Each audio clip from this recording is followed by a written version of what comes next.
Okay, so we're on the fourth book in the Plantagenet and Tudor novels, and this is the Kingmaker's daughter. And from what I remember about this book, it's not one of my favorites. Again, I wish she would have done one on Margaret of Anjou, but she did not for some reason. So let's get this started.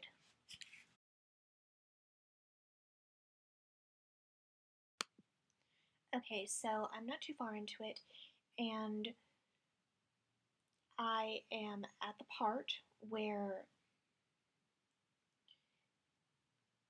Warwick does not like the marriage of King Edward IV to Elizabeth Woodville, and he he's going to put someone else on the throne.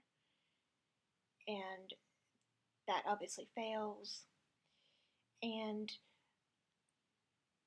Anne Neville is really a pawn in the men from through the men around her, whether it be her future husbands or her father. She's just a pawn, and she didn't really do much even when she was queen. And yeah, so that's the part I'm at right now.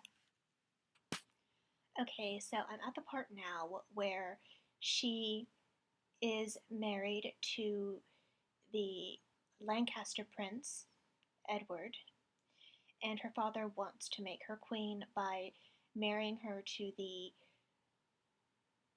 Queen of Anjou, the Margaret of Anjou's son, and they want to depose Edward because they think, again, that he is under Elizabeth's paw, as they say. And he's just this horrible, horrible, horrible person, and his mother is just a horrible, horrible person. And yeah, and then he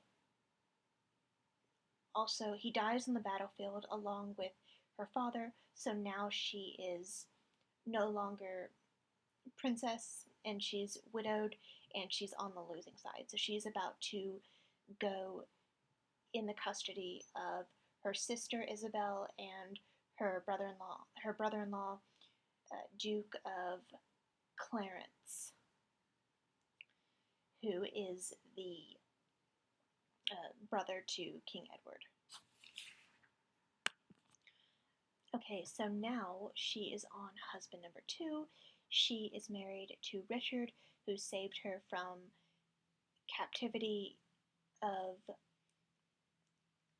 her sister Isabel and George, so that they wanted to take her inheritance so George could have both the Neville inheritances to himself, because in these days dukes had a lot of money. They could raise their own armies, and that's what happens later in the Tudor period. People were worried about dukes,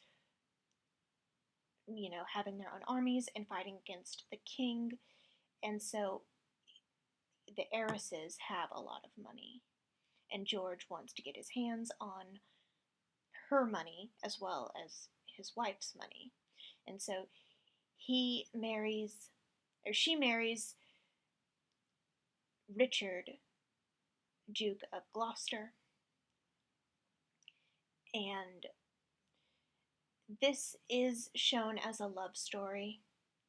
We don't know if it really was, but this is shown as a love story, which they probably knew each other, they grew up together, but it is seen as a love story.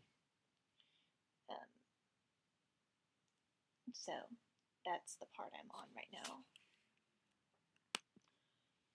Okay, so I'm at the tail end of the book. King Edward has died, and King Edward V, his son, is supposed to have the throne, but we know that Richard of Gloucester, who becomes Richard III, who is Anne's husband, takes it for himself and becomes Richard III, and he is king, and his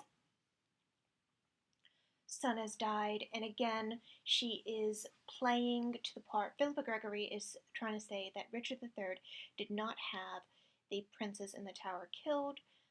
I think he did it. I know that's not common. That's not how there's like Ricardians. There's like a Ricardian society that don't believe that, and they think it's just propaganda. But I think he had the princess killed. We don't know even where the bodies are. The queen, the the queen, the last queen, didn't want to see anything about that. So we don't know who the bodies are. And there's bodies in the tower, but we don't know who they are using DNA evidence. But yeah, so the Richard III has taken over, and he is just so stressed out with all the rebellions and these people plotting against him, and it's just crazy. It's just crazy. He did something. Oh my gosh, this is crazy. Okay, so I'm finished with the book. It ends with her death, and even back when I read it back in the day, I thought it was boring, and I still think it's boring because if you watch the or read the Red Queen and the White Queen, you know what happens. You know everything that happens. And Anne was not queen for very long, and Richard wasn't king for very long, and she didn't live long. And again, I will say this until we get off of the Plantagenet part of the Plantagenet and Tudor novels, I think she should have written one about,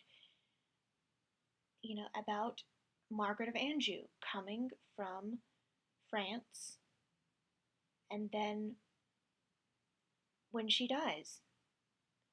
I think that would have been a lot more exciting because she was kind of a warrior queen, but instead we get kind of boring Anne. So that's all I want to say about this book.